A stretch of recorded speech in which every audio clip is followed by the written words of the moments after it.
Estamos hoy día con Vladimir Riesco Mondes.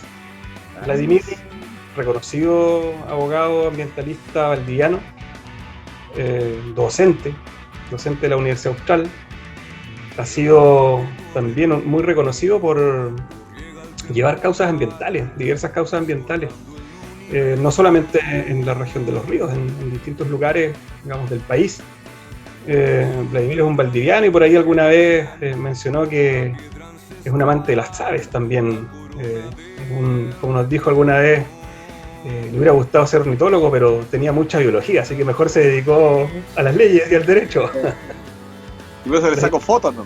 Sí, Vladimir me acompaña en este nuevo capítulo de conservación de la naturaleza y nueva constitución. Y por supuesto el tema que nos convoca es precisamente ese. Vladimir, muchas gracias por acompañarnos.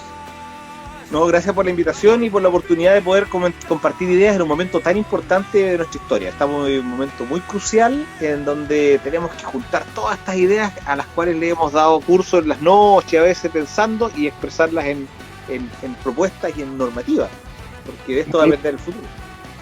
Buenísimo, vamos a ir entrando en materia. Está conmigo también José Cárdenas, fotógrafo, naturalista, videodocumentalista, un ambientalista y colega de la Fundación Conservación Marina.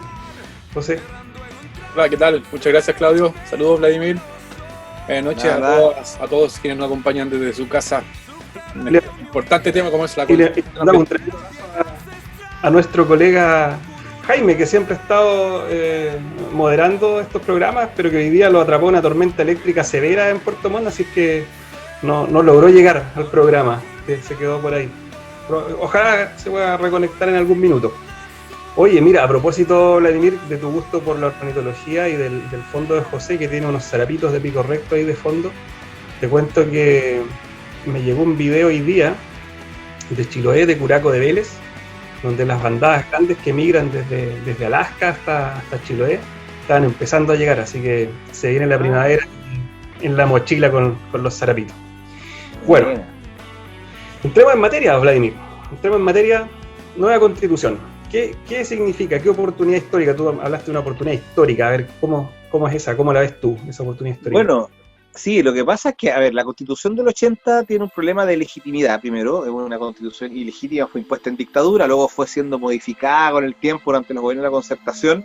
Se eliminaron los aspectos más odiosos de la Constitución, aspectos, por ejemplo, la proscripción de las ideas marxistas o, qué sé yo, los senadores designados, pero quedó su esencia neoliberal, es decir, una constitución que recoge lo económico y que reconoce en el mercado como el único asignador de los recursos, y entre eso también el único elemento que es capaz de resolver la problemática ambiental o la vinculación de la sociedad con el ambiente.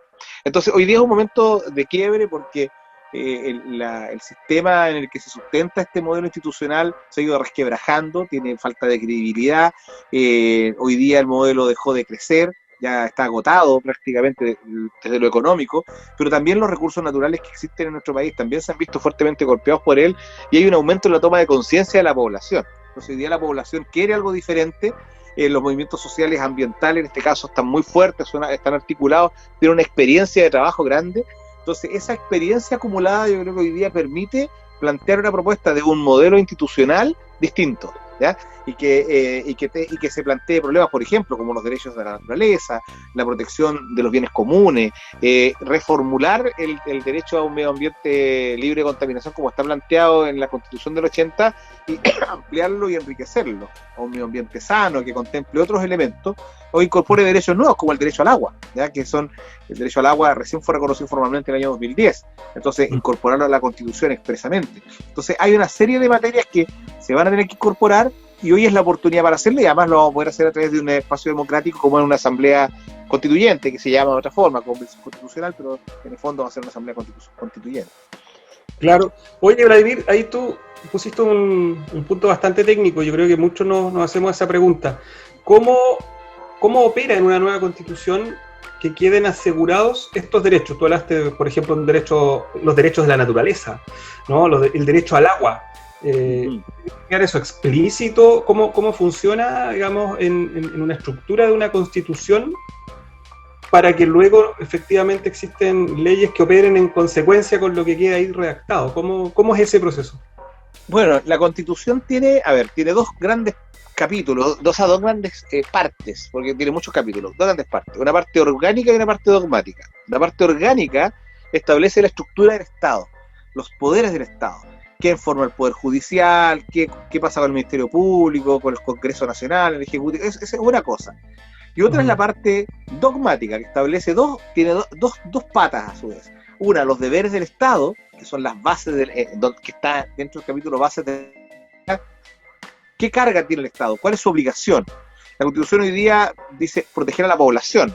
¿Vamos a quedarnos con eso o vamos a también imponer la idea de proteger la naturaleza, proteger el entorno, asumir un deber preventivo? Esa carga del Estado, deber del Estado. Y otro, dentro también de la parte dogmática, que es una lista de derechos, que son los derechos humanos o derechos fundamentales, ¿ya? Que en el caso de Chile, hoy día, producto de las reformas posteriores que se introdujeron en el artículo 5 de la Constitución hacia el año 89, se estableció que la soberanía, el ejercicio de la soberanía por el Estado, reconoce como límite el respeto a los derechos humanos. ¿Y cuáles son estos? Los que están en la Constitución, entre eso el derecho a un medio ambiente sano, un medio ambiente libre de contaminación, y los que están en tratados internacionales ratificados por Chile. Por tanto, la Convención de Biodiversidad, que es una convención ratificada por Chile, si se vincula al derecho a un medio ambiente sano, también sería la convención está ratificada por Chile, pero si no hubiera sido ratificada por Chile, sería parte de nuestro derecho interno como norma de derechos humanos también, porque el concepto de medio ambiente es amplio y se vincula a un derecho humano, ¿ya? Eso hay que explicitarlo más, hay que construirlo mejor, pero por eso es tan importante. Oye, y hay una oportunidad en esta nueva Constitución, en la redacción, de establecer derechos también para la naturaleza. O sea, ¿uno podría reconocer el derecho de la naturaleza o tiene que remitirse solamente al ser humano? Mira, ahí este tema se discutió mucho el año 92, cuando se discutió la ley 19.300, y a propósito de la conferencia de Río de Janeiro, en el principio 1 de la Declaración de Río, dice, el ser humano está al centro de las preocupaciones del desarrollo sustentable. Es decir, la Declaración de Río zanja un problema, y lo zanja en ese momento, diciendo, bueno, todo nuestro modelo institucional global y también nacional va a ser antropocéntrico. Nos preocupamos del medio ambiente en cuanto que los seres humanos nos afectan su destrucción. Sin embargo, eso ha cambiado con el tiempo. Ya hacia los años 2000, el 2000 y fracción, cuando se fueron aprobando las constituciones nuevas, como la Constitución de Ecuador o la Constitución boliviana, que son parte de una tendencia llamada nuevo constitucionalismo latinoamericano, plantean, entre otras cosas, los derechos de la naturaleza. Es decir, se plantea que la naturaleza debe ser objeto de protección porque es un bien jurídico en sí misma, porque es importante que exista, no solo en función de su utilidad directa para nosotros como humanidad, sino que nuestro deber como seres humanos es como seres que razonamos, como seres que razonamos dentro de la vida, es proteger esa naturaleza, pero no para nosotros, sino que protegerla porque debe tener derechos en sí mismo a existir. Es importante que exista porque debe existir simplemente. Es una cuestión más filosófica, pero tiene una raíz práctica importante, porque en definitiva no va a ser en función del provecho humano que nosotros vamos a regular nuestra relación con el entorno. Y así, por ejemplo, podemos evitar o combatir prácticas tan nefastas como la proliferación de los cultivos de soya en Argentina o en la Amazonia, o la destrucción de las selvas en Asia para plantar millones de hectáreas de palmera de aceite, por ejemplo, en donde la naturaleza se somete a los intereses y necesidades humanas inmediatas. Acá, claro, si entendemos esto en forma que el medio ambiente es un sistema global de interacciones de todos, igual nos afecta, pero tienen un valor en sí misma. Es una cuestión más de filosófico que sería bueno que se incorpore. Va a ser una pelea dura, sí, porque son constituciones muy avanzadas las que lo plantean, pero lo vamos a plantear. Claro, porque ahí es un cambio de paradigma sin duda. Pues, siempre hasta ahora se ha visto la naturaleza subyugada al humano, digamos, para obtener un beneficio económico principalmente y acumular riqueza. Pero claro, lo que tú planteas ahí, Vladimir, igual es filosófico, pero también obedece a que justamente son dos países que reconocen otros aspectos que no, pues, el plurinacionalismo, por ejemplo, la importancia de las comunidades de pueblos originarios que justamente traen esta forma de ver la relación humano-naturaleza, ¿verdad? Y tanto Ecuador como Bolivia son países plurinacionales, donde las comunidades indígenas eventualmente están un poquito más incorporadas. Entonces, seguramente va a haber que pasar por esa discusión también, ¿o no? Antes de llegar a establecer este nuevo paradigma donde la naturaleza tiene derechos en sí misma. Claro, porque de partida, cuando planteemos las bases de la institucionalidad, tenemos que resolver estas cosas. O sea, primera cuestión, la libertad de desplazamiento en Chile se va a mantener tal cual como está hoy día. Tú puedes desplazarte a cualquier lugar, que es un principio básico liberal. O vas a tener en cuenta que hay territorios insulares que son especialmente frágiles, ¿ya? Por ejemplo, hay las Islas Desventuradas, el archipiélago Juan Fernández, o por ejemplo en este caso la Isla de Pascua. Son territorios que requieren de un tratamiento especial. No todos pueden llegar allá. Hoy día se está regulando eso, pero va a tener que ser incorporado en un texto constitucional el estatuto de los territorios insulares, ¿ya? Por ejemplo, la plurinacionalidad es un elemento fundamental. En Chile tiene un porcentaje de población que se autoidentifica como indígena de más, o sea, es como el 12% de la población alrededor, ¿ya? Alrededor del 10 al 12% de la población. Ese porcentaje, alrededor del 10% de la población, son muchos millones de personas que se autoidentifican como indígenas.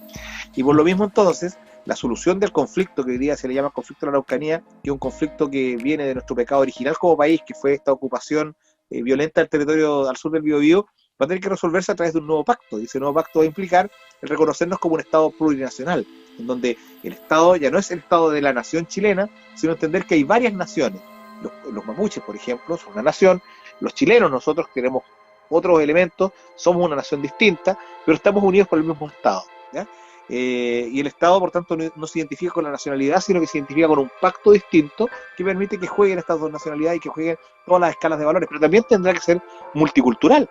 Ya hoy día yo estoy asesorando a una comunidad que tiene una toma de terreno aquí en Valdivia, que la están pasando bien mal ahora, y que ellos, la mayoría de ellos son haitianos.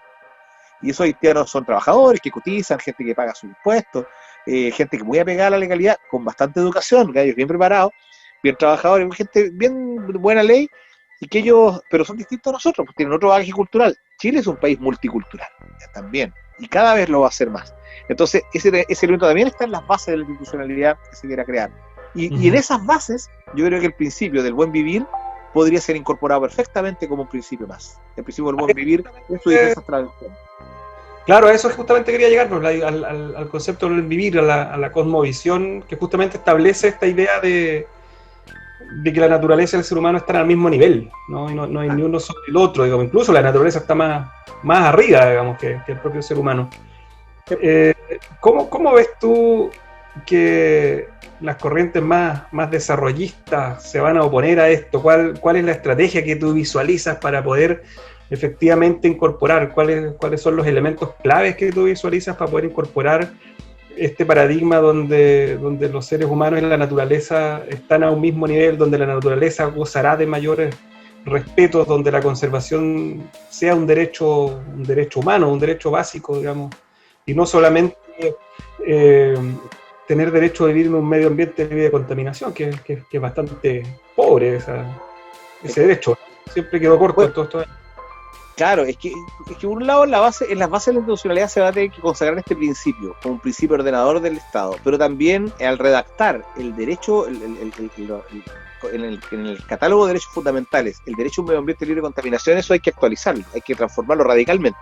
Entonces debemos incorporar el derecho a un medio ambiente sano o una noción de ese tipo que comprende tanto la relación armónica con los recursos naturales de nuestra economía, y la contaminación como un aspecto más, pero la contaminación no es el aspecto más relevante de impacto ambiental en Chile. O sea, hoy día en una economía extractivista e informacional, según estos criterios de Manuel Castells, cuando nos clasifica la economía nuestra como una economía moderna, que está unida al circuito capitalista global, pero de una perspectiva extractivista, en donde el extractivismo es parte de nuestro diseño, no es solo porque sea una economía atrasada, sino que estamos diseñados así, en un extractivismo que él llama informacional, un extractivismo muy contemporáneo, altamente tecnológico y globalizado.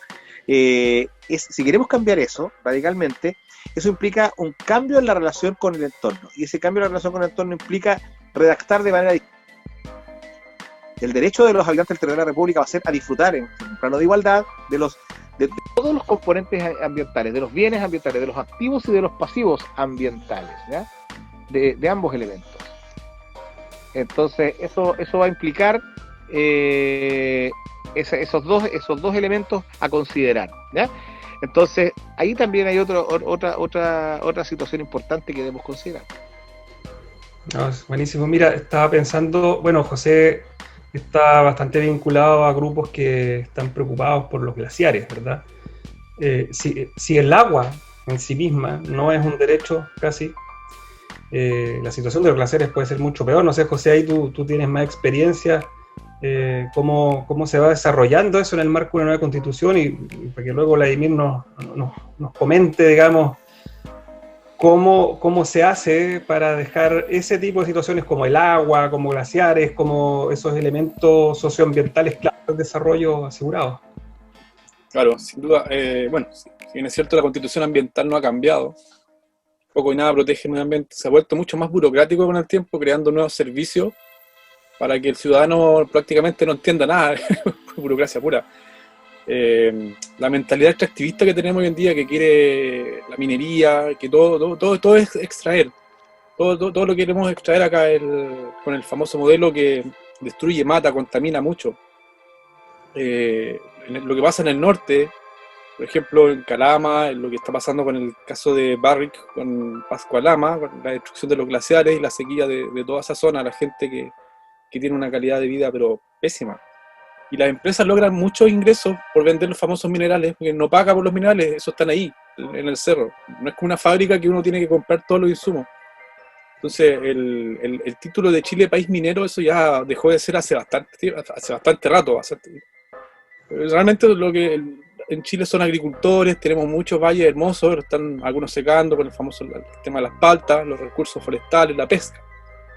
Entonces, un nuevo modelo, una nueva constitución, un nuevo modelo de país, un nuevo plan de desarrollo, desde más la sustentabilidad, que es el único camino que Chile debe seguir, no hay otra opción.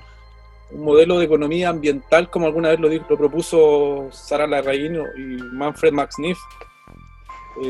Chile, todo lo que exporta viene desde lo económico, depende de la naturaleza, los productos del mar, agricultura, minería. Entonces, el plan de desarrollo a futuro tiene que ser netamente sustentable. Sí, ese es un buen punto. Bueno, hace poco se cumplían 50 años de un proyecto, ¿no? De un proyecto país. Y hay varias cosas que hacen bastante sentido, ¿no?, que se escribieron en aquel tiempo. ¿Tú crees, Vladimir, que una nueva constitución puede asegurar lo que uno podría llamar elementos o derechos, o elementos tal vez más bien, socioambientales claves para el desarrollo humano? Por ejemplo, el agua, por ejemplo el suelo, por ejemplo la misma atmósfera, ¿no? O sea, pero especialmente el agua, ¿no? ¿Cómo a tener ese código de agua? O sea, bueno, sabemos cuál es la historia, digamos, pero ¿cómo evitamos o cómo amarramos en una nueva constitución para evitar que eso suceda nuevamente?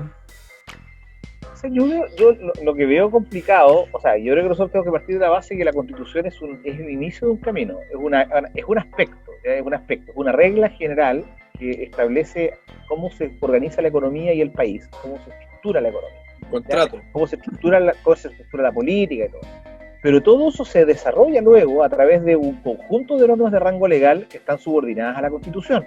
Entonces, la lucha por un nuevo código de aguas sigue, o sea, esa lucha no cambia, no se ve alterada.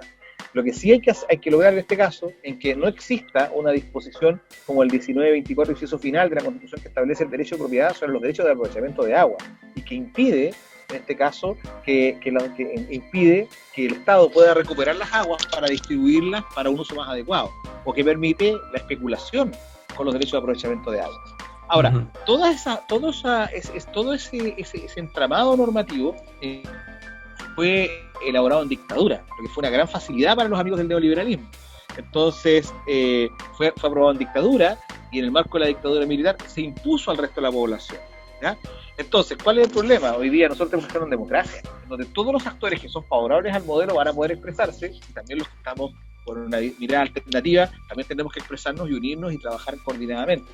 Entonces, las complejidades de un actor democrático, la lentitud de las decisiones, el tener que negociar en el fondo un aspecto y otro, pueden complejizar la situación, pero hay que hacerlo, no tenemos otra. O sea, la única vía por la cual nosotros tenemos que construir esta institucionalidad es por la vía democrática, pero por otra parte, la facilidad que tenía la dictadura era que pudo dictar todas sus leyes orgánicas y su constitución en plena tiranía, nadie se oponía, ¿sí? Entonces pudo imponer su modelo gracias a eso, pero ese modelo hoy día se derrumbó. Y yo creo que hoy día sí hay un sentido común ambiental mayor que en aquella época. O sea, hoy día la gran masa de la población tiene ciertos rudimentos básicos de la idea de proteger el medio ambiente y está ahí, está en esa parada, y yo creo que va a poder apoyar. Pero hay que saber hacer llegar el discurso y todo. Oye, Vladi, ¿existe la manera en que en una nueva constitución se pueda establecer el derecho de vivir en una naturaleza sana, ¿no? En un ambiente sano, en respeto con la naturaleza, de forma transversal? O sea, digo, que no sea solo en el artículo determinado que lo indique, sino que para cualquier otro tipo de actividad que luego quiera desarrollarse, deba siempre eso estar considerado, más allá de solamente entrar a algún sistema de evaluación de impacto ambiental o qué sé yo. Eso se puede fortalecer, tenemos la oportunidad de fortalecer mucho más eso de manera transversal. Es que mira, es que el sistema nuestro opera de la siguiente forma. Nosotros tenemos la Constitución que establece una serie de reglas generales que son como un marco dentro del cual se desarrolla la vida del país.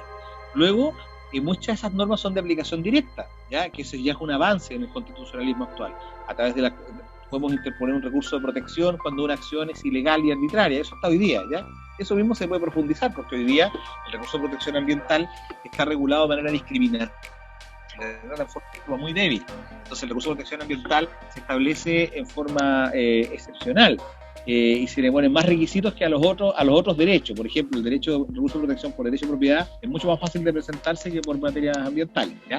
Pero por otra parte, el desarrollo de ese derecho, de esa declaración general que está en este caso el edición número 8, pero que va a tener una regulación similar en la nueva Constitución, se hace a través de una bajada legal. Ya tiene que haber leyes marco. Seguramente vamos a tener que ir avanzando todavía en la ley 19.300, mejorarla más aún, y también en un complemento reglamentario. Pero la dictación de una garantía constitucional es transversal, es para todos, depende de la redacción también. La limitación que tiene la garantía hoy día es que solo hace referencia al derecho a ambiente libre de contaminación, y hace referencia más genérica a otras, que se requieren interpretaciones para poder hacer extensivo este derecho. Entonces, si nosotros lo redactamos de forma más amplia, eso va a mejorar y va a ayudar, y también al establecer instrumentos como la acción de protección para poder garantizar el respeto de esa norma por toda autoridad o persona determinada. Pero yo creo que hay que avanzar en muchas otras áreas que van a ir a tirones, como ha estado hasta ahora. O sea, por ejemplo, al tener un servicio de biodiversidad y áreas protegidas, o al reformular la idea de áreas protegidas y ampliar su concepto, facilitar su creación, son otras herramientas que son ya más de resorte de nivel normativo legal, más que de la Constitución, pero sí se pueden establecer declaraciones. Ahora, ojo, que con las constituciones hay dos grandes tipos de constituciones. Las constituciones mínimas. Hoy día la derecha y los neoliberales van a querer una constitución mínima, una constitución que garantiza lo básico, meramente liberal. Y otra, las ideas de constituciones más amplias o complejas, que establecen más derechos, consagran, tienen más carne, más cuerpo. Por ejemplo, la Constitución de Brasil, sin ser una constitución muy desarrollada, que es del año 88, que establece, por ejemplo, la posibilidad de la expropiación-sanción para la especulación inmobiliaria, ¿sabes? Y es una herramienta súper interesante. Acá en Chile, en cambio, no, porque acá en Chile, si tú quieres expropiar, tienes que expropiar lo mismo una casa que una concesión minera, o que un derecho de aprovechamiento de agua. En circunstancias que unos son recursos naturales que produjo la naturaleza y otros son bienes construidos por el ser humano. Entonces, y tú indemnizas todo perjuicio, o sea, tanto el daño patrimonial por la pérdida del inmueble como lo que dejaste de ganar por algún negocio que ibas a hacer ahí, lo que hace muy difícil expropiar. Entonces, ese tipo de materias tendrán que resolverse acá. Hoy día yo estaba viendo eso a propósito de un problema de viviendas sociales acá en Valdivia, y hay un tema grave. O sea, la especulación inmobiliaria hoy día hace que el principal problema, incluso ambiental, que el principal impacto ambiental que se está produciendo hoy día en la zona, en el sur del país, es la presencia de parcelas de agrado, que es masiva, o sea, muchas, todo tipo de terreno, y en donde la gente no hace conservación, porque si tú establecieras parcelas de agrado con derecho real de conservación, puta la raja, pues, restauras, ¿cachai? Pero hoy día la gente llega y hace lo que se le frunce en las parcelas, y destruyen el medio ambiente, rompen los acuíferos, acumulan basura, y lo que es un ejemplo de lo que está pasando en la salida sur de Valdivia. Sí, claro. Y eso se va a traducir después en potencial aumento de incendios y qué sé yo. O sea, lo que hemos visto siempre con la expansión inmobiliaria no regular. Oye, claro. Vladimir, tú hablaste de la constitución de Bolivia, de Ecuador y un poco la de Brasil, pero da la impresión que la de Bolivia y de Ecuador, por este paradigma de relación con la naturaleza, podría ser algo interesante de mirar, ¿no? ¿Cuál es tu análisis, tu impresión sobre esas constituciones? ¿O hay otras que nosotros deberíamos empezar a echar una miradita para conocer más ejemplos de que hayan venido funcionando en otros lugares, países que han roto ya el paradigma antiguo? O sea, mira, yo creo que en cuanto a contenido y relación con la naturaleza, los modelos más interesantes son los modelos de la región, porque además son países parecidos al nuestro. Son países que tienen modelos extractivistas, somos de un capitalismo dependiente y marginal. De hecho, además, es evidente que nosotros tenemos que avanzar hacia la creación de una suerte de unión económica o un mercado común latinoamericano potente, porque somos, si lo puedo hacer la Unión Europea, que han logrado resolver sus conflictos a través del encuentro entre los estados, entre los diferentes países. Nosotros hablamos el mismo idioma, tenemos las mismas costumbres, las mismas tradiciones, somos muy parecidos, hasta cocinamos lo mismo, ¿cachai? Entonces es obvio que tenemos que buscar un acercamiento entre nuestros países. Y por otro lado, porque el momento histórico en que se dictan estas constituciones también es más cercano al de hoy. Entonces, yo creo que en esas materias, esas constituciones son muy interesantes y son los modelos que tenemos que tener a la vista. Además, entender que nosotros somos parte del barrio. O sea, Chile siempre se ha sentido que no es parte del barrio. Nosotros somos la isla, isla biogeográfica, pero también nos sentimos una isla alejado, el oasis de paz.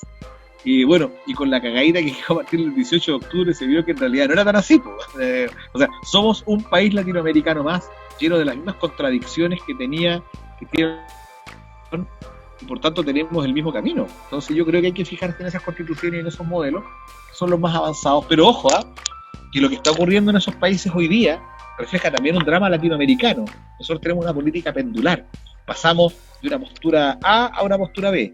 Y todo lo que se construye en un periodo se deshace por el otro en forma inmediata. Y ahí tenemos que imitar, sí, la estabilidad de los países nórdicos. O sea, los países nórdicos han logrado consensos, salieron de la pobreza, condiciones de presión de las guerras, pero de la pobreza, y estos de ellos han logrado consensos sociales entre todos. Y ahí yo creo que hay un tema que cuesta pensarlo, pero hay que plantearlo. O sea, acá en Chile, mira, me pareció muy interesante CMPC, tipo que sitúa un ejecutivo importante del directorio de CMPC, ya sobrepasados por el conflicto de la Araucanía, especialmente en la provincia de Mayeco, donde tienen su principal patrimonio forestal, está planteando la necesidad de una conversación en serio que incluso implique ceder propiedad, ceder control territorial.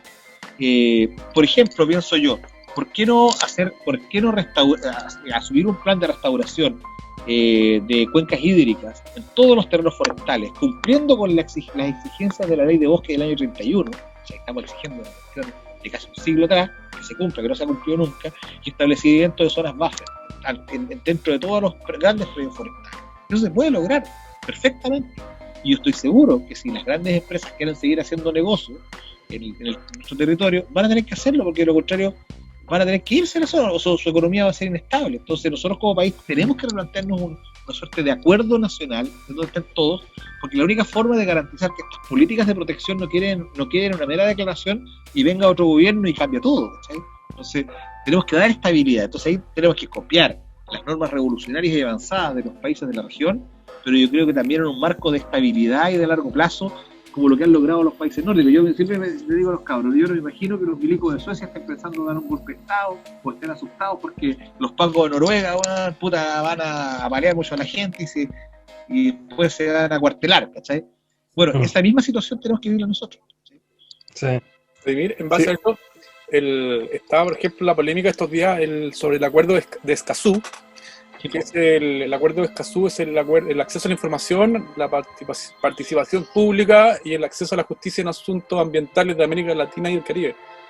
Y curiosamente sale el canciller Alamán cerrando la puerta definitivamente a la firma de que está en el escritorio del presidente desde el año 2018, diciendo que es inconveniente para Chile.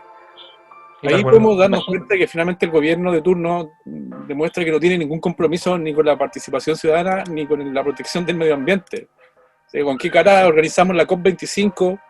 Envolvemos en nylon el logo y lo dejamos afuera ahí en España, si no somos capaces de avanzar en un acuerdo tan, entre comillas, simple. Bueno, imagínate que Chile fue uno de los promotores del acuerdo de Escazú, el propio gobierno de Piñera, y luego el mismo gobierno de Piñera 1. Ahora, yo creo que pasa lo siguiente, yo creo que acá todos los sectores políticos en Chile tienen que hacer una autocrítica y analizar. Acá, yo vengo de la izquierda, del mundo más tradicional, que se ha hecho harta autocrítica, se me ha dado en el pecho, embarramos aquí y acá, pedimos mucho, ¿sí? Pero yo creo que acá hoy día tenemos una burguesía que deriva de una oligarquía rentista, ¿ya? Que tiene una lógica rentista. O sea, su lógica ha sido la obtención de recursos de la gestión de la tierra, nada más. Y esa oligarquía rentista es muy mezquina en Chile y busca cualquier cosa por evitar cualquier medida que afecte sus utilidades. Yo confío que tendrá que surgir una nueva generación del mundo empresarial también que tenga una mirada más de largo plazo, porque obviamente ratificar el convenio de Escazú, si no lo ratifica Chile, igual se puede invocar como principio de derecho internacional general. Entonces, si hay porque mira, yo creo que lo más polémica les causa es la idea del fondo de la buena fe en la negociación y la participación ciudadana, que está en el convenio 169, y esto significa que si tú abres una participación ciudadana y la ciudadanía te hace ver antecedentes que indican que tu decisión es incorrecta o injusta y tú debes alterarla, tú debes estar dispuesto a ceder en eso y aceptar esa posición. Y en el fondo, en definitiva, acatar lo que diga la ciudadanía en sus observaciones bien fundamentadas. Ahora, esa buena fe casi siempre no está presente. En el último tiempo se ha ido sofisticando el sistema de evaluación de impacto ambiental en su estructura, se ha ido mejorando la ponderación, pero durante mucho tiempo eso ni se hacía. Entonces, yo creo que la idea de Alamán de no ratificar es justamente el evitar abrir esas ventanas. Y esas ventanas son las ventanas de futuro, o sea, no hay forma de impedir que eso ocurra. Este acuerdo de Escazú se va a ratificar sí o sí. Ahora, en la medida que empiece la presión social, yo creo que si hay una presión suficiente, hasta el mismo gobierno de Piñera lo va a firmar en un mes más, ¿cachai? Porque este gobierno es súper voluble en sus posturas, pero Alamán refleja una postura más reaccionaria, que es esa derecha golpista que viene de la dictadura y que tiene toda esa lógica de tener el poder absoluto en el control del Estado. Y ellos tienen que pegarse el golpe y darse cuenta que ya pasó su momento. O sea, acá tiene que abrirse un espacio dialogante entre todos, porque de lo contrario, el país completo se va al carajo. O sea, acá no somos capaces de lograr un consenso y construir una sociedad más justa y más sustentable, este país completo se va al carajo y el mundo se va al carajo. Y yo creo que hay gente que sí se da cuenta, pero claramente la postura de estos personajes como Alamán, esa gente que hoy día aparece en la política con el rechazo, muy rancia y está haciéndole daño al país. Le hace daño al país, le hace daño a la sociedad, le hace daño a la naturaleza también con las políticas que van implementando, claro. José, ibas a intervenir con algo. De la mano va el famoso acuerdo COVID, que puede ser incluso más letal que el mismo coronavirus, que reactiva la economía o el fomento de la inversión privada. Y bueno, tenemos que ser claros que las mayores demoras en los proyectos, la presentación de los proyectos se deben a que los mismos titulares ingresan información incompleta, que luego la misma gente se preocupa de completarlo y hacerle el proyecto a las empresas con las observaciones en el proceso de participación ciudadana. Y ese acuerdo COVID permite la tramitación expedita de todas las declaraciones de impacto ambiental. Y no es curiosidad de que el CEA ahora se haya llenado de proyectos de centrales hidroeléctricas, mini centrales de paso y todos los proyectos relacionados con energía en el último tiempo. Sí, hay muchas organizaciones que están dando la alerta al respecto y tienen mucho trabajo, principalmente los abogados que se dedican a la defensa ambiental tienen mucho trabajo ahora. Bueno, de hecho, de partida hay que pensar que la mala fe con la que han actuado siempre estos gobiernos ha sido que cualquier oportunidad de crisis, que se considera crisis económica, se aprovecha y medidas acelerar los proyectos, agilizar, eliminar la burocracia. Bueno, desde que entró en vigencia la ley 19.300, el año 97, porque es el 94, pero el 97 entró en vigencia el sistema de evaluación de impacto ambiental. Uno de los principios es el de ventanilla única, que lo que busca justamente es acelerar los proyectos. O sea, lo que pasa es, tal como tú dices, si se han demorado es porque los proyectos vienen incompletos, vienen mal, porque también se introducen muchas veces con su truco. O sea, el truco es que vayan incompletos y que en el fondo la institucionalidad te lo vaya arreglando, y además existe mucha timidez en la autoridad ambiental para utilizar el retiro anticipado del proyecto por falta de información relevante o esencial. Pero todos estos proyectos de estas agendas de agilización o de desburocratización ambiental lo que buscan es desregular, y desregular es desproteger. O sea, son instrumentos que buscan aumentar el daño ambiental, ¿no? Así que yo creo que ahí hay que ponerse. Ahora, ojo que eso se aprueba con quórum legal, y por tanto eso no lo puede aprobar la derecha hoy día. La derecha no tiene quórum para eso. Si se aprueba es porque va a meter mano gente que hoy día dice ser de oposición y tiene que ser desenmascarada, porque esa agenda, en aquellos aspectos que no afecten al medio ambiente, obviamente tendrá que aprobarse, pero en aquellos aspectos que implican debilitar nuestro precario sistema de protección ambiental, eso es inaceptable. Estamos al límite nosotros. Bueno, muchas empresas también ahora están aprovechando los bonos verdes, famosos bonos verdes, para invertir y en muchos proyectos que no son para nada amigables con el medio ambiente. Destructivo, totalmente. Claro, Oye, sí, mira, no, te va a llevar un tema que tiene que ver con el ordenamiento territorial. Estaba pensando en esta lógica de una nueva constitución con derechos para la naturaleza, ¿no? Y para los humanos viviendo en una naturaleza en buen estado, armónica, que goce de buena salud. ¿Qué opinas tú de si debiéramos avanzar más a una regionalización, a un ordenamiento territorial significativo a nivel nacional, desde la mirada de las cuencas hidrográficas? ¿Es eso algo factible desde el punto de vista legal? ¿Es algo que se puede dejar consignado de alguna forma en una nueva constitución? Porque hay varias opiniones y estudios sobre eso, digamos, y tiene bastante lógica un modelo de administración como el para Chile, por lo menos, organizado geográficamente en cuencas, desde el punto de vista de la administración de los recursos naturales o de la biodiversidad, ¿verdad? Bueno, efectivamente, pues de partida nosotros hoy día el modelo que tenemos implica que el artículo 19-21 de la Constitución establece el derecho a desarrollar actividad económica como derecho humano, el derecho de empresa en definitiva, y este derecho se ve limitado solamente por las limitaciones que le imponga el Estado a través de la ley, ¿ya? Por tanto, entonces, los instrumentos de ordenamiento territorial, como los planes reguladores comunales o intercomunales, incluso las declaratorias de áreas protegidas, se consideran también instrumentos de ordenamiento territorial especial. Solo se pueden aplicar o imponer medidas a privados en la medida que están reconocidos en una ley, un instrumento, ¿ya? Entonces, en Chile solo están reconocidos como instrumentos de ordenamiento territorial los que están en la ley de urbanismo y construcciones, ¿ya? Planes reguladores comunales o intercomunales. Los PROT y otras herramientas están reconocidos en normas de nivel reglamentario, ¿ya? Y al estar reconocidos en normas de nivel reglamentario, no son vinculantes para los privados. Entonces, ¿qué es lo que vamos a tener que hacer? De partida, se considera que debiera existir una planificación territorial más allá del límite urbano. Esa es la primera cuestión, que perfectamente puede estar establecida en la Constitución. El detalle del instrumento tendrá que estar en una norma de rango legal, pero su regulación general sí, y la forma en que se organiza el Estado. Ahora, la organización del Estado o organizar lo político-administrativo de la perspectiva de Cuenca sería ideal. No sé si en todo Chile es factible hacerlo tan fácilmente, pero nosotros, por ejemplo, la provincia de Valdivia, la región de los ríos, son dos cuencas. La cuenca del Ranco y la cuenca del Valdivia. La cuenca de Valdivia es una cuenca internacional, nace en Argentina, pero el Cruces nace en la nueva región. Allá no están haciendo dentro de nuestra cuenca.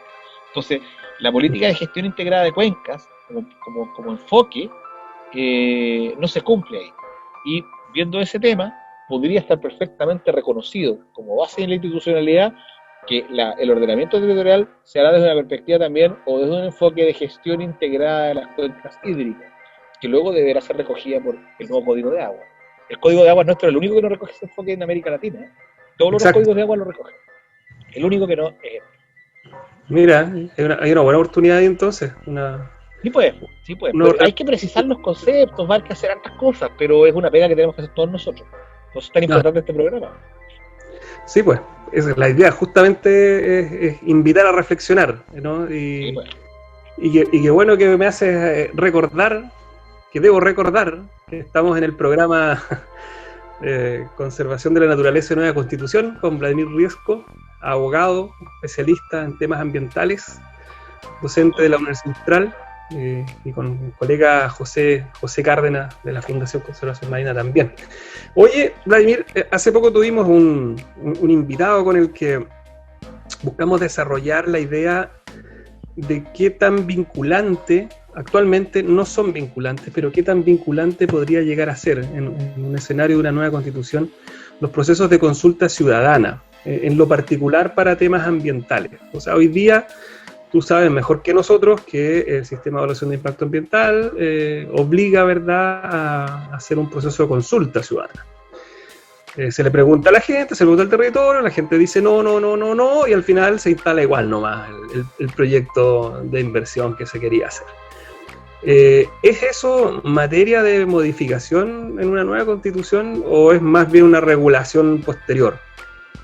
O sea, yo creo que una declaración general en torno a que existirá el sistema de participación ciudadana, que se desarrollarán de buena fe, qué sé yo, siguiendo los lineamientos del convenio 169 y del convenio de Escazú, el convenio de Aarhus también, que se refiere a la información ambiental, eso se puede incorporar. Ahora, ¿cómo se desarrolla luego? Ahí va a tener que ser objeto de un instrumento normativo de rango legal. Pero ojo, que ahí hay que distinguir un tema que yo creo que hay que trabajar bien. Existe en Chile una evaluación ambiental estratégica, que se creó, en realidad fue una cuestión que surge con la ley 20.417, que se crea por varias razones, entre otras porque se sustrajo de las tipologías del artículo 10 de la ley 19.300 las modificaciones de planes reguladores comunales o intercomunales. Y se dijo, se saca de ahí, pero se va a evaluación ambiental estratégica. Y la evaluación ambiental estratégica, en el fondo, a ella se someten todas las políticas públicas o instrumentos de planificación u otros que rigen por un largo plazo un territorio determinado. Entonces, en este caso puntual, en el caso de la región de Los Ríos, la aprobación de un plan regulador, de un PROT u otras, se someten a evaluación ambiental estratégica. Como son instrumentos que van a regir por 20, 30 años, que van a ordenar cómo se va a usar el territorio por un largo periodo, yo creo que esos instrumentos se pueden someter a algún tipo de evaluación de participación ciudadana vinculante, algún tipo de plebiscito u otra, ¿ya? Podría ser vinculante. Lo peligroso de someter pequeños proyectos a una decisión vinculante es que podríamos tener un efecto adverso. ¿Qué pasa con el poder económico de las grandes empresas? ¿Podrían cooptar o no podrían cooptar la opinión pública? La opinión nuestra, o sea, la experiencia nuestra, la tuya, la de todos nosotros, es que muchas veces la opinión de la ciudadanía, de las comunidades indígenas, de los pescadores, de todos, de los más sagrados actores ambientales en Chile, es que igual se dan vuelta con la plata. O sea, acá cuando fue la cuestión de Mewin fue una experiencia amarga para todos nosotros. O sea, los que más hacían gárgaras con que eran grandes luchadores, ahí igual se lo bajaron cuando les pusieron loquitas. Entonces, y eso hace también que uno diga, en un país que hay debilidades económicas, hay asimetrías culturales y sociales, es complicado eso. Pero sí los instrumentos de largo plazo que eviten que hayan actores tan abiertamente expuestos. Por ejemplo, una norma de calidad, por ejemplo, podría someterse a un instrumento. Claro. Vladimir, una pregunta un poco más doméstica. Se acerca el plebiscito, el apruebo gana, por supuesto. ¿Cuánto tiempo transcurre desde ese proceso a ya derechamente a redactar la nueva constitución y que ésta se ponga en práctica? Bueno, el tema es bien rápido. O sea, plebiscito, de ahí se inicia la campaña al corto plazo, porque se va a aprobar dos cosas. Son dos votos. Uno es apruebo o rechazo, la apruebo gana seguro. Luego viene cuál es el instrumento, convención constitucional. Hay harta confusión ahí, es bueno aclararle a la gente que la opción más participativa es convención constitucional. Eso implica que todos los miembros son elegidos por sufragio, de forma inmediata. En cambio, en la convención mixta, mucha gente piensa que mixta es porque sería paritaria, ¿ya? Entre hombres y mujeres, como colegio mixto, la gente pensaba, confunde. Y no, mixta significa que será mitad parlamentario, o sea, parlamentarios actualmente en ejercicio y personas elegidas directamente. Entonces, la opción más participativa que busque asegurar nuevos rostros va a tener que ser la Convención Constitucional. esta elegía la Convención Constitucional, la elección sería en abril del otro año, comenzaría a funcionar, que sigue un lapso de un mes después, mayo, junio, y de ahí tiene un año para redactar la Constitución, ¿ya? Entonces, debiéramos estar con el texto constitucional aprobado en el 2022, y ahí entraría en vigencia. Entonces, va a ser bien rápido todo, y bien fregado, van a tener hartas batallas, entonces yo creo que va a ser interesante. Y es importante que en todo este proceso la ciudadanía esté activa, informada y movilizada. Si no está movilizada es complicado. Oye, Vladimir, ¿y tú? ¿Vas de constituyente? Sí, lo que pasa, mira, yo soy bien sincero en esta wea, yo siempre he sido bien, por eso la cago también muchas veces. Bueno, yo soy militante del Partido Comunista, y el Partido Comunista me pidió que vaya candidato a constituyente, si es que gana la convención. Ahora, el Partido Comunista no es un partido muy popular, así que sea muy sexy para la gente, pero uno es lo que es nomás, ¿sí? Y la idea es, mira, yo a esa pega estoy dispuesto porque tengo ideas y me gustaría aportarlas, pero ojo que también yo tengo certeza de que es muy factible no salir elegidos, porque el sistema de elección va a ser el similar al régimen parlamentario ahora, al sistema electoral parlamentario, que implica hacer alianzas y cuestiones. Si no se hace una alianza unitaria donde estén todos metidos por distrito, es muy poco probable que las opciones más alternativas queden.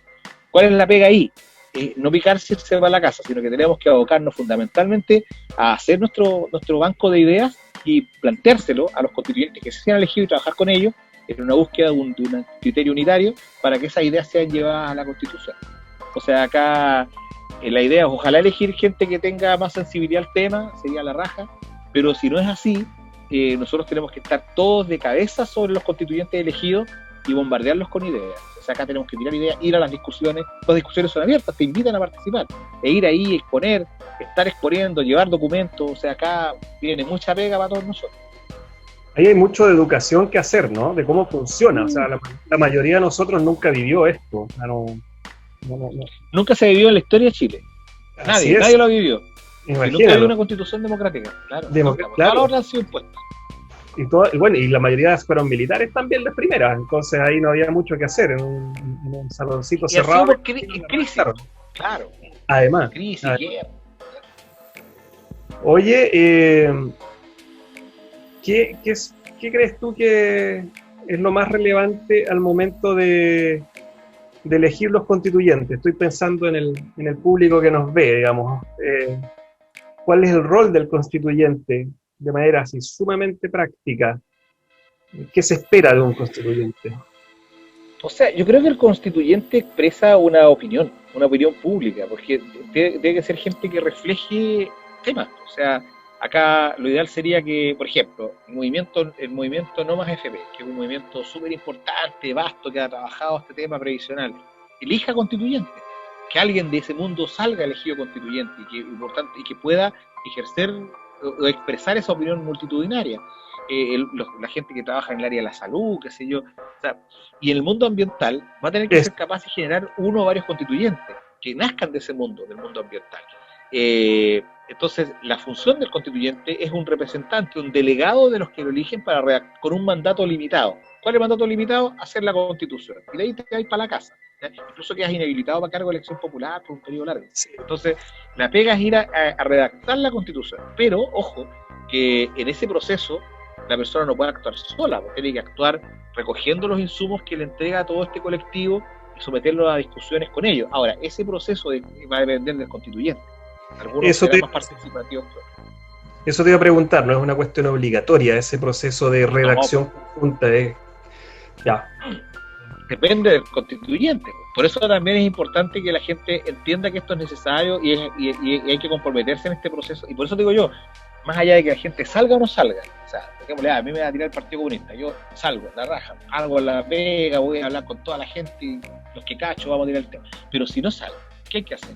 Yo no me voy para la casa. Entonces, lo que tenemos que hacer ahora es todos nosotros, estas mismas ideas, llevarlas a los constituyentes, buscar a los más cercanos. Si no elegimos constituyente acá, elegiremos en Santiago, elegiremos en el norte y trabajar con ellos. De hecho, yo ahora hoy día me coordiné con unos compañeros de Santiago para empezar desde ya a armar el tema de la Constitución. De hecho, ahora igual yo me incorporé a Modatima, o sea, armamos Modatima, Región de los Ríos. Modatima tiene una propuesta constitucional sobre el agua que la está madurando a nivel nacional. y va a llevar sus constituyentes o va a apoyar gente que vaya por partidos políticos y que tenga la idea de Modatima, y va a hacer lobby con los que salgan elegidos. Entonces yo creo que esa pega hay que hacerla, o sea, hay que hacerla. O sea, la gente que, como usted, que trabaja con biodiversidad, tiene que estar armando su listado de temas esenciales para que estén ahí presentes. Y elegir un buen constituyente que lo represente bien. Puta, son lo mejor, po. Pero si no sale así, como no siempre ocurre lo que uno quiere, apretar a los que salgan. Muy bien. Oye, Vladimir, bueno, ya nos vamos acercando al cierre de este capítulo. Aquí hay un requisito importantísimo, ineludible. Siempre preguntamos cuál es la canción favorita con la que te gustaría despedir el programa, Vladimir. Algo que te represente en estos nuevos tiempos interesantes que corren. Volantín de plumas. Congreso. El Grupo Congreso. Mira. Esa me gusta mucho. De chico me ha gustado toda la vida y ahora que estoy metido más en el rollo de los pájaros, me gusta más. Chirihue Cantor. Perfecto. Volantín de plumas. Muy buena canción. Bueno, José, ¿algún comentario o reflexión final? Sí, quiero enviar un saludo a la comunidad de ahí de la comuna de Los Lagos. Principalmente tienen un problema ahí con la empresa Colbún nuevamente, la construcción de la hidroeléctrica San Pedro arriba. Una obra súper antigua, 2008. Se aprobó en 2008, las obras comenzaron en el 2009, pero estuvo en pausa un tiempo. Y ahora al parecer vuelven con bombo y platillo. Así que ahí en Valdivia, en el centro, a veces se colocan los chiquillos a recolectar firmas de los ciudadanos. Así que apoye la causa Río San Pedro sin represas, sin hidroeléctrica. Río San Pedro, así es. Vladimir. Si se ejecuta ese proyecto, estamos complicados, porque ese proyecto es un desastre. Hay una experiencia en Italia, la represa de Bayonne, que tuvo un tsunami gigante por una remoción en masa, similar a las que podrían ocurrir ahí, que mató a miles de personas. No, ese proyecto debe ser... Recordemos que también hace poco se conmemoró el famoso Riñiguazo. Exactamente. Así que por el producto del terremoto, así que puede imaginar una zona súper geológicamente activa. Así que... Y por la misma zona, además estamos bajo el nivel. Problema. Sí, claro, estamos bajo ese nivel. En fin, ese es un proyecto que yo espero que nunca se llegue a completar. Una falla Liqueño-Ofqui ahí muy cerca. Así es. Vladimir, por favor, déjanos una última reflexión, una invitación. Bueno, simplemente a estar activos, a organizarnos, a buscar y forjar amplia unidad de todos los sectores que persiguen construir una nueva constitución. Hay que votar el 25 en masa, todos votar para que la prueba tenga una victoria aplastante del 70%, que la Convención Constituyente se imponga por un altísimo porcentaje, la Convención Constitucional, que me equivoco, y que luego nos pongamos a trabajar y que desde ya vayamos trabajando en nuestra propuesta. O sea, propuestas cortitas, precisas, concretas, lo fundamental que queremos que esté ahí. Eso, porque es una oportunidad histórica, nunca se ha vivido en Chile y además para nosotros nunca más de aquí, porque si la Constitución queda bien va a durar 50 años, ahí vamos a estar más que sepultados, vamos a hacer compost cuando se haga la nueva. Así que a trabajar duro para la nueva Constitución y para construir un Chile más sustentable, hermano. Oh, buenísimo. Vladimir, muchas gracias, ha sido un capítulo súper técnico pero muy informativo. Y yo creo que nos quedamos con la idea de la oportunidad que tenemos de cambiar este paradigma, de salir de una naturaleza al servicio del ser humano para enriquecer a algunos y transformarla en una naturaleza con derechos. Así que bueno, vamos por eso. Muchas gracias. Vale. Que esté muy bien. Chao, estén bien.